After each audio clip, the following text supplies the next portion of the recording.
Hello बच्चों, good morning. तो देखिए, आज हम लोग पॉन्ड इकोसिस्टम की बात करेंगे। तो किसी पॉन्ड के अंदर बच्चों दो टाइप की कम्युनिटी होती है, बायोटिक कम्युनिटी होती है, एक बायोटिक कम्युनिटी होती है। बायोटिक कम्युनिटी के अंदर कौन कौन होता है बच्चों? प्रोड्यूसर्स होते हैं, कंज्यूमर्स होते हैं और डिकम्पोजर्स होते हैं। प्रोड्यूसर्स क्या करते हैं बच्चों? ये एनर्जी बनाते हैं, मतलब जैसे सनलाइट से जो फाइटोप्लैंक्टन्स होते हैं सनलाइट की एनर्जी को केमिकल एनर्जी में कन्वर्ट करते हैं। कुछ एल्गी होती हैं, फ्लोटिंग एंड समर्स प्लांट्स होते हैं। ये क्या करते हैं? अल्टीमेटली एनर्जी इनके अंदर एंटर करता है प्रोड्यूसर्स को। कंज्यूमर इन पर डिपेंड करते हैं। कंज्यूमर मतलब जो हर्बीवोर होते हैं, जो इन प्रोड्यूसर्स को खाते हैं, लाइक ज़ूप्लैंक्टन्स हो गया, free swimming water dwelling forms हो गया। डिकम्पोजर्स, जब ये एनिमल मर जाते हैं तो कैसे डिकम्पोज होता है? तो डिकम्पोजिशन में कुछ फंजाई काम करती है, बैक्टीरिया काम करते हैं, कुछ प्लेटलेट्स काम करते हैं। इसके बाद एबायोटिक कम्युनिटी होती है। एबायोटिक कम्युनिटी में सॉइल पार्टिकल्स होते हैं, वाटर होता है, CO2 और डिसॉल्व्ड CO2 एंड O2 भी इनके अंदर प्रेजेंट होता है एबायोटिक के अंदर। इसके अलावा बच्चों solar radiation and soil, solar radiation and soil, तो ये सब किसके अंदर आता है बच्चों? एबायोटिक कम्युनिटी के अंदर आता है। तो किसी पॉन्ड इकोसिस्टम में कौन कौन सी बायोटिक कम्युनिटी हो सकती है, एग्जाम्पल के सहित मैंने आपको बता दिया। तो इसको ऐसे ही याद रखेंगे बच्चों हम, pond ecosystem.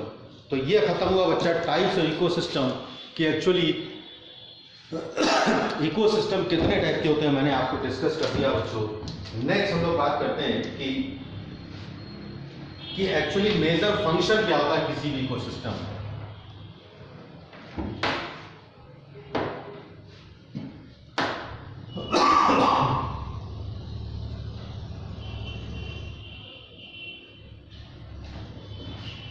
Major function of ecosystem. Next बात करेंगे बच्चों major functions of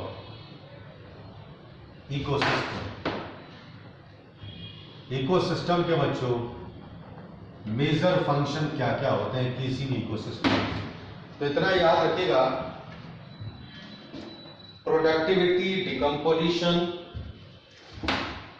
productivity,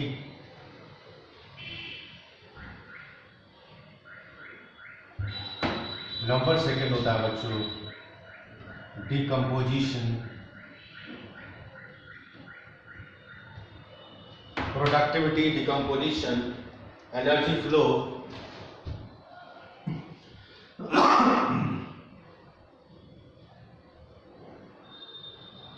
and nutrient cycling.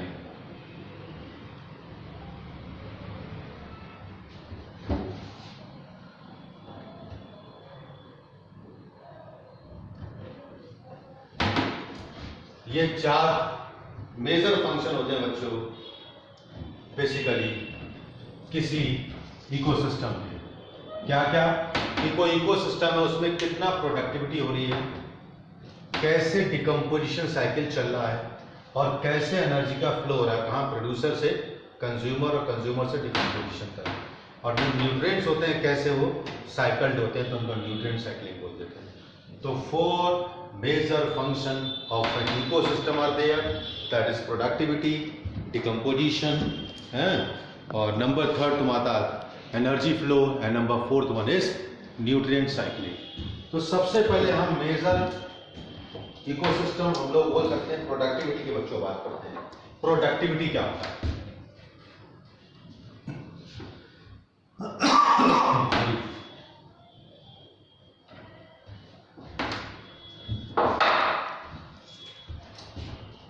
Productivity की बच्चों बात करते हैं।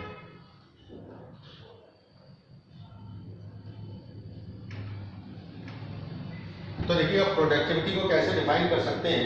तो कह सकते हैं the rate of biomass, the rate of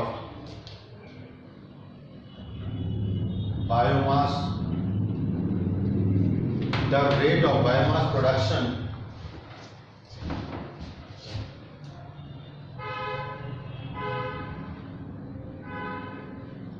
per unit area, the rate of biomass production per unit area over a time period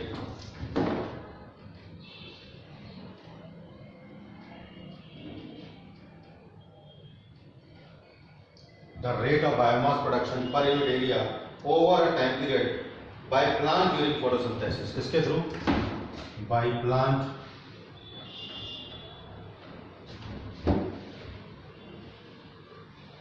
during photosynthesis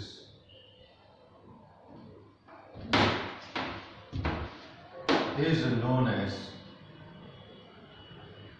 productivity.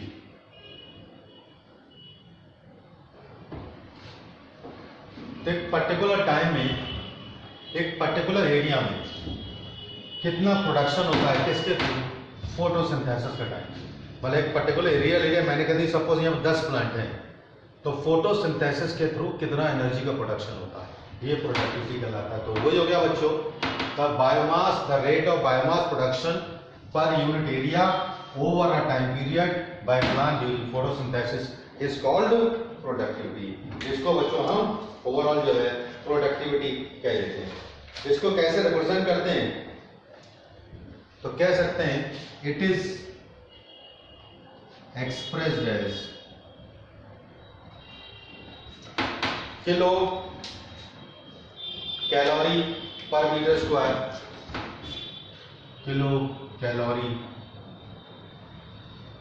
पर मीटर स्क्वायर, ऐसे बोल सकते हैं kilo calorie per metre square per year. ये भी represent करते हैं बच्चों, या कह सकते हैं बच्चों हम ग्राम per metre square per year और ग्राम per metre square per year, ऐसे भी लिख सकते हैं ग्राम per metre square per year और ग्राम, इसको ऐसे भी रिप्रेजेंट कर सकते हैं ग्राम per metre square per year, ऐसे भी लिख सकते हैं। इसको लिखने का तरीका हमसे रिप्रेजेंट आपको पता है, यूनिट्स कैसे लिखी जाती हैं, ठीक है। तो अब अगर मैं टाइप की बात करता हूं बच्चों, तो कहते हैं प्रोडक्टिविटी दो टाइप की होती है। This productivity is of two types. कौन कौन से दो टाइप की प्रोडक्टिविटी होती है बच्चों? एक होता है प्राइमरी प्रोडक्टिविटी, एक होता है सेकेंडरी प्रोडक्टिविटी। तो सबसे पहले बच्चों हम लोग बात करते हैं primary productivity.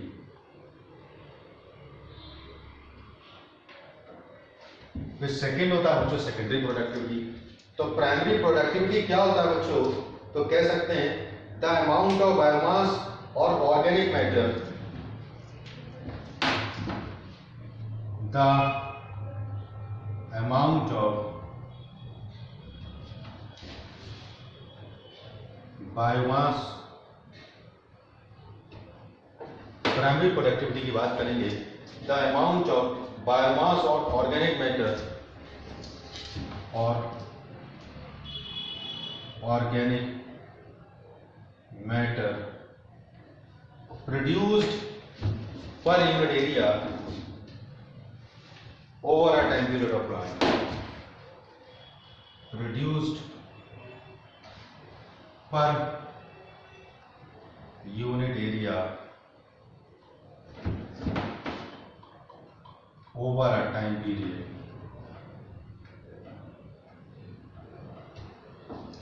The amount of biomass or organic matter produced per unit area over a time period in plant, over a time period in plant during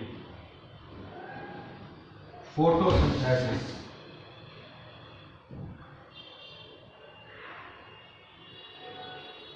is called primary productivity. इसको क्या कह देते हैं बच्चों? प्राइमरी प्रोडक्टिविटी कहते हैं। तो क्या कहोगे? द अमाउंट ऑफ बायोमास और ऑर्गेनिक मैटर प्रोड्यूस्ड पर unit area over a time period in plant, कि कितना बायोमास मतलब कितना डेवलप हुआ प्लांट या उसमें कितना ऑर्गेनिक मैटर इकट्ठा हुआ कितनी देर में पर यूनिट एरिया, एक पर्टिकुलर एरिया में एक पर्टिकुलर टाइम में, किसके थ्रू? फोटोसिंथेसिस के थ्रू, उसको प्राइमरी प्रोडक्टिविटी कहते हैं। क्या कहते हैं? This is called primary productivity. और प्राइमरी प्रोडक्टिविटी को कैसे रिप्रेजेंट करते हैं? वेट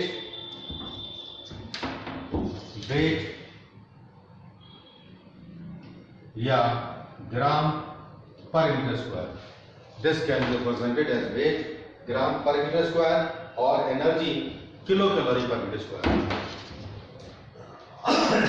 एनर्जी के फॉर्म में बच्चों तो कह सकते हैं kilo calorie per metre square, इस तरीके से भी रिप्रेजेंट करते हैं इसको, ठीक है? Energy kilo calorie per metre square, ठीक है? तो इसको हम प्राइमरी प्रोडक्टिविटी कहते हैं। तो प्राइमरी प्रोडक्टिविटी का समझ में आ गया बच्चों? क्या होता है कि पर्टिकुलर टाइम में पर्टिकुलर एरिया में फोटोसिंथेसिस के थ्रू कितना प्रोडक्शन होता है, उसको प्राइमरी प्रोडक्टिविटी कहते हैं, ठीक है? और प्राइमरी प्रोडक्टिविटी बच्चों दो टाइप की होती है। कौन कौन से? This primary productivity is of two type, that is net primary productivity और ग्रॉस प्राइमरी प्रोडक्टिविटी। ग्रॉस और नेट में क्या फर्क होता है? तो टोटल कितना प्रोडक्शन होता है उसे कहते हैं ग्रॉस प्राइमरी प्रोडक्टिविटी, और फिर रेस्पिरेशन के थ्रू कितना निकल जाता है उसे कह देते हैं हम नेट प्राइमरी प्रोडक्टिविटी, ठीक है? तो देखिएगा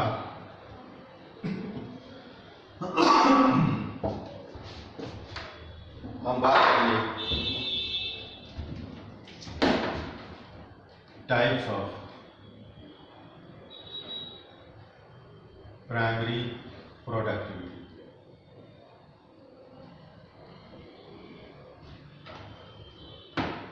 तो बच्चों ये दो टाइप की होती है, it is of two types. कौन कौन से? एक होता है बच्चों ग्रॉस प्राइमरी प्रोडक्टिविटी,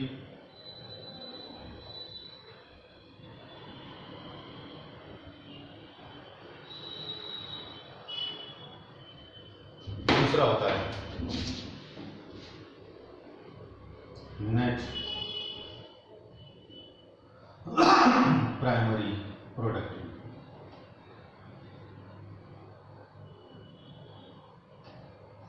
ठीक है? ग्रॉस प्राइमरी प्रोडक्टिविटी क्या होती है? इसको शॉर्ट में बोल देते हैं बच्चों GPP, इसको बोल देते हैं NPP, ग्रॉस और नेट प्राइमरी प्रोडक्टिविटी। ग्रॉस की बात करेंगे तो बोल सकते हैं rate of production of organic matter during photosynthesis in an ecosystem, कि किसी भी इकोसिस्टम के अंदर फोटोसिंथेसिस के थ्रू कितना प्रोडक्शन होता है उसको बच्चों ग्रॉस प्राइमरी प्रोडक्टिविटी कहते हैं। जैसे हम कहते हैं आपकी ग्रॉस इनकम क्या है, तो बहुत से लोग कहते हैं मैं 1 लाख रुपए कमा लेता हूँ। मैं कहता हूँ नेट इनकम क्या है, बोले 1 लाख में 75,000 खर्च हो जाते हैं, केवल 25,000 बचते हैं, तो ये नेट होता है। तो ग्रॉस का मतलब टोटल प्रोडक्शन कितना हो रहा है, किसके थ्रू? फोटोसिंथेसिस के थ्रू, उसको ग्रॉस प्राइमरी प्रोडक्टिविटी कहते हैं। नेट प्राइमरी प्रोडक्टिविटी क्या होता है बच्चों? आप देखिएगा नेट प्राइमरी प्रोडक्टिविटी को रिप्रेजेंट करते हैं NPP से, तो is equal to gross primary productivity minus respiration. अब देखिए कोई प्लांट होता है, रेस्पिरेशन होता है, तो रेस्पिरेशन में एनर्जी का लॉस होता है, तो रेस्पिरेशन के बाद जितनी जो प्रोडक्टिविटी बनती है, मतलब टोटल में से हम वो एनर्जी वो निकाल देते हैं जो रेस्पिरेशन के थ्रू खर्च होती है, उसके बाद जो बचती है उसको नेट प्राइमरी प्रोडक्टिविटी कहते हैं। ठीक है, समझ आ गया? अब देखिएगा हम लोग बात करते हैं, तो मैंने बता दिया प्राइमरी प्रोडक्टिविटी 2 टाइप की होती है। प्राइमरी प्रोडक्टिविटी कौन कौन से फैक्टर पर डिपेंड करती है, इसकी बात करेंगे, कौन कौन से फैक्टर पर डिपेंड करती है। ठीक है, तो देखिएगा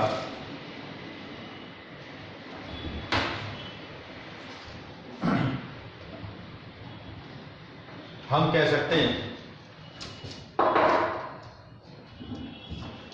primary productivity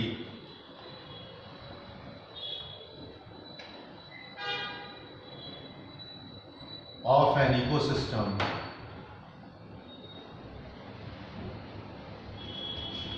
depends on following कौन कौन से फैक्टर पर डिपेंड करता है बच्चों? तो याद रखिए, सबसे पहले plant species inhabiting a particular area,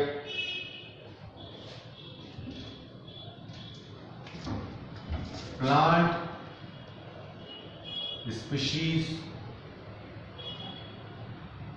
inhabiting in a particular area, मतलब जहां प्रोडक्टिविटी की बात करते हैं उस पर्टिकुलर एरिया में कौन कौन सी प्लांट स्पीशीज मिलती हैं, इस पे डिपेंड करता है। ठीक है। Next, availability of nutrients in soils,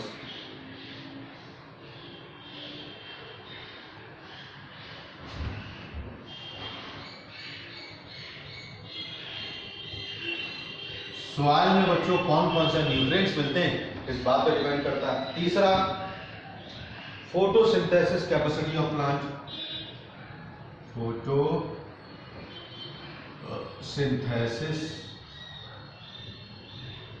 capacity of plant, मतलब प्लांट की फोटोसिंथेसिस की कैपेसिटी कितनी होती है, इस पर डिपेंड करता है।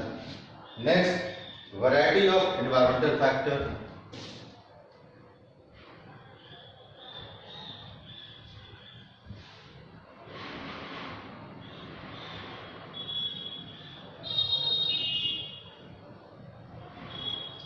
कौन कौन से एनवायरमेंटल फैक्टर्स होते हैं, इन पे डिपेंड करता है। ठीक है, समझ में आ गया। तो प्राइमरी प्रोडक्टिविटी, सबसे पहले जिस पर्टिकुलर एरिया में प्रोडक्टिविटी जो फोटोसिंथेसिस के थ्रू हो रही है उसको हम डायग्नोस करना चाहते हैं, पता करना चाहते हैं, तो इस पर्टिकुलर एरिया में बच्चों कौन कौन सी प्लांट स्पीशीज होती हैं, इस पर पता चलता है।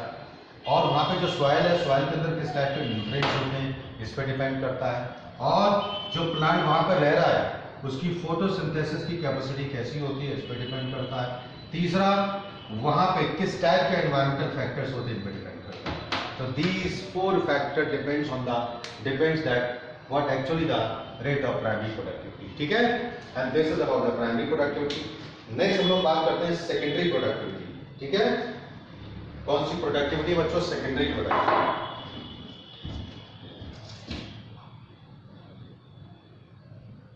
Secondary productivity.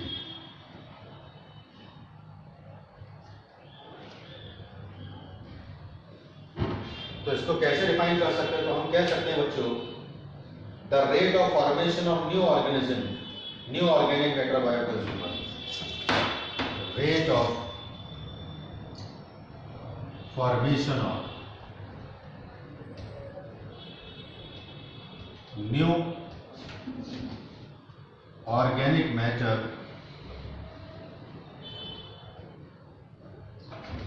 Bye consumer is known as secondary productivity. तो मैंने क्या लिखा? Rate of formation of new organic matter. जैसे कोई एनिमल, ठीक है, कोई प्लांट है, प्लांट ने फोटोसिंथेसिस के थ्रू अपनी ग्रोथ करी, आपने प्लांट को खा लिया, तो वो जो वहां पे ऑर्गेनिक मैटर स्टोर था उसको आपने खा लिया। अब आपके अंदर कितना ऑर्गेनिक मैटर स्टोर रहता है? तो ऐसी प्रोडक्टिविटी को बच्चों हम क्या कह देते हैं बच्चों? This is actually the secondary productivity. ठीक है, समझ में आ गया? तो this is about the productivity. और फिर नेक्स्ट हम लोग बात करते हैं नेक्स्ट वीडियो में डिकम्पोजिशन साइकिल की। ओके।